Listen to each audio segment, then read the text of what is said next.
And a sad day in New York as the state Senate votes to approve a bill allowing medically assisted suicide. It was passed in a 35-27 vote, mostly along party lines, though several Democrats did vote against it. New York now joins 11 other states in the District of Columbia in allowing assisted suicide. It now goes to the governor's desk.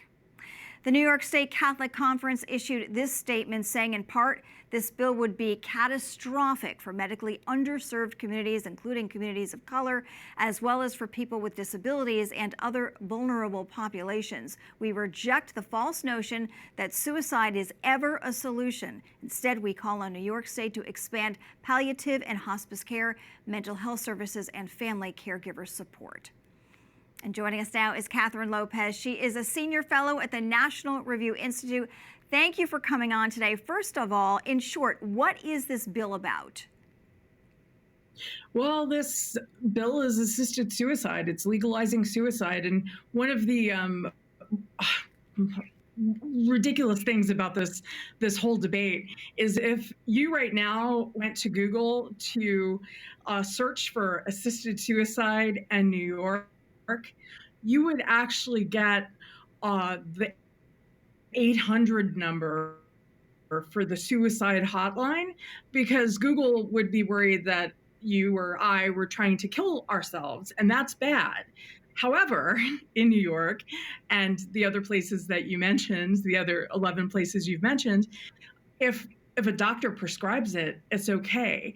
This makes no sense. It makes no moral sense, but it makes no rational sense. Why? And Cardinal Dolan wrote about this in the Wall Street Journal. Why in some cases are we trying to protect people from suicide, and in other cases we're driving them toward assisted suicide, period.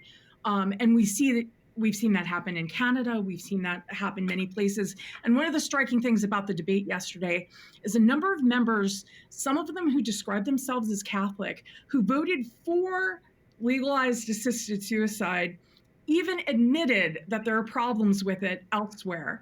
But they didn't choose to err on the side of life. They chose to err on the side of death instead, putting vulnerable people in harm's way.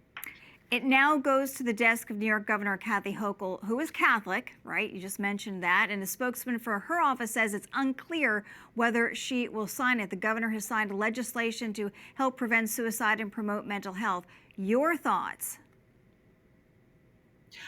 Please, if you're watching this right now, pray for a miracle. You know, Kathy Hochul has made New York an abortion destination, tourist destination. She's very enthusiastic about making sure that unborn can be killed.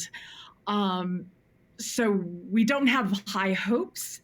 However, we are praying for a miracle. She just recently, the president tweeted an AI-generated picture of him in a mitre shortly before the conclave, and Kathy Hochul said that she was deeply offended as a Catholic. All right, I'll roll with that.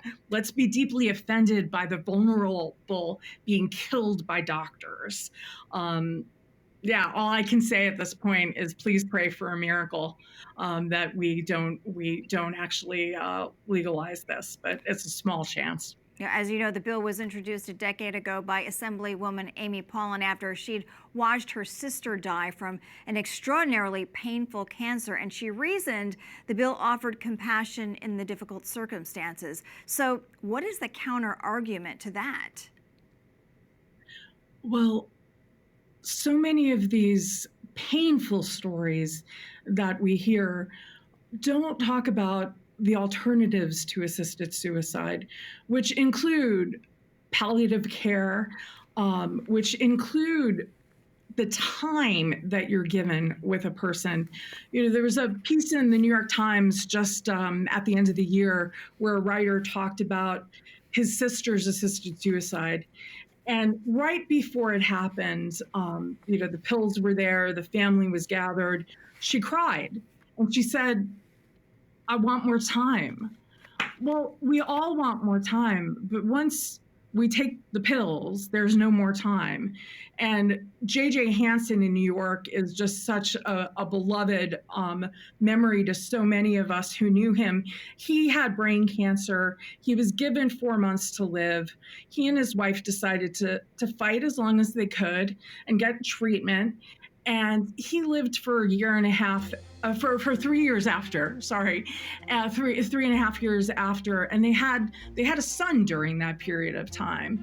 And he did ultimately die of brain cancer, but it was managed for a period of time, and that's memories that he and his wife and 2 sons will always have.